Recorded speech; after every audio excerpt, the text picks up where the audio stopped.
Okay, so Greg. Yes. You have a Super Bowl commercial. And he's 2 ribs in. I know. I don't know. I'm all over the place here because I'm very excited. You know, the thing is, I always thought I would be playing in the Super Bowl. So did we. This is the Tom next, Brady adjacent. This is the next best thing. But Tom Brady, he's home. You know, Sarah High School alumnus, this Sarah High School alumnus is at the Super Bowl, in an ad, while you are in your underwear doing selfies for OnlyFans. Disgusting. Disgusting. Can I talk about Rihanna real quick? Yeah. And then, you know, halftime has become something for people who don't like the Super Bowl. Right. So it's becoming more and more jarring, more and more flamboyant, overdramatic. It's like having a 7-course meal and stopping in the middle of it for a lap dance, which is so stupid. Nobody has a lap dance while they're eating. So my point being this, is like I really would love to see it kind of go back to the way it was, but then to the ad, and then I'll shut up. It's going to be seen by 40 million people. This ad, and we don't have a clip because we want you guys to watch. But so all I keep thinking is, who are the people that haven't seen me since I was a kid? Like kids I went to school with at grade school. The ones that picked on you. Yeah, the ones that picked on me. And then I'm thinking about all my romantic flames, right? Girls Are they going to remember? Well, I mean, I know. I can't wait to see it. I can't wait to see how Taylor reacts, because she's got like we haven't spoken since the breakup. Right. Well, there's got to be a song coming. That's Taylor Swift. We should cue the Toby Keith song, How Do You Like Me Now? Yeah, exactly. And then there's going to be some kids that look to mommy and go, he looks like daddy. Oh, Yeah. oh boy. Oh my gosh. I'm speechless. Wow. Like, you can't pick up this at home, but this whole place It smells so good. Yeah. smells like a And I haven't barbecue eaten all joint. day. Commercial break. Right. Well, dear. Tell us about the energy in Philly. It was crazy. You know, when you're doing it at Fox and Friends, you got to be up at 4:30 a.m. So to walk in there, and I understand what, you know, if the Cowboys were at the Super Bowl, I would be on 10 every single hour of the day. But these people are on 10. They are next level. I have never witnessed fans so energetic. It's going to be sad if they lose, though, because what are you going to do with all the rest of that energy? And I actually like Patrick Mahomes as well. I think he's a Texan. I think he has a lot of strength.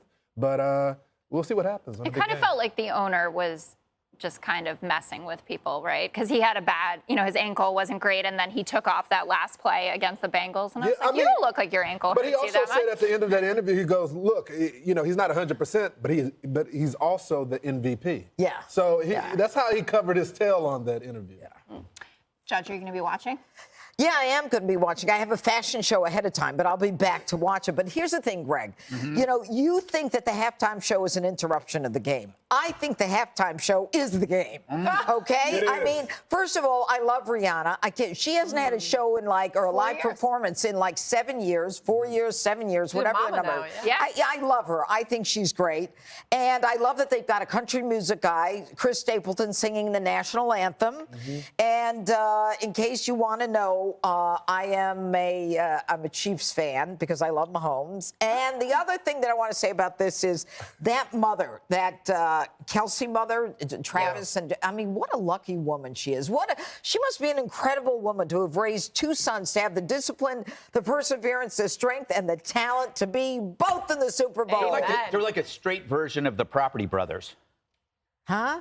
I don't mind. It's a fun home repair show. I like all the personal stories that come from the Super Bowl, and to your point, all the spectacular athletes and the people who traveled so far to get there, and I mean their careers, not geographically, but the 2 brothers you're talking about, this is going to be the first time in Super Bowl history 2 brothers have ever played against each other. I'll be thinking of their mom because that's going to be amazing. You have to clap for every play.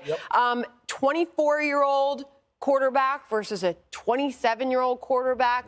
That is going to be the ultimate showdown. I'm super pumped. I like the game and I like the halftime show. How about that, Greg? It is a lot of firsts in the game. So it's the first time you have 2 brothers facing each other. It's the first time you had a coach that coached the other team that is now coaching the other team. And it's the first time you have 2 black quarterbacks facing each other as well. So a lot of firsts. It's a lot. Awesome. Can we, love that. Can we just point out that the person we should be thinking about is Trey Gowdy, because Sunday Night in America is on Fox News Channel at 7 p.m. So if you get a chance during the show, just flip on over and say hello to Trey Gowdy, because you can never get enough of his love charisma, Trey. his sleek You are features, unbelievable. and his God. ominous owl-like mane, which always changes. I was going to say, it's never the same. Yes. He has beautiful hair, and we'd love. Hey, Sean Hannity here. Hey, click here to subscribe to Fox News YouTube page and catch our hottest interviews and most compelling analysis. You will not get it anywhere else.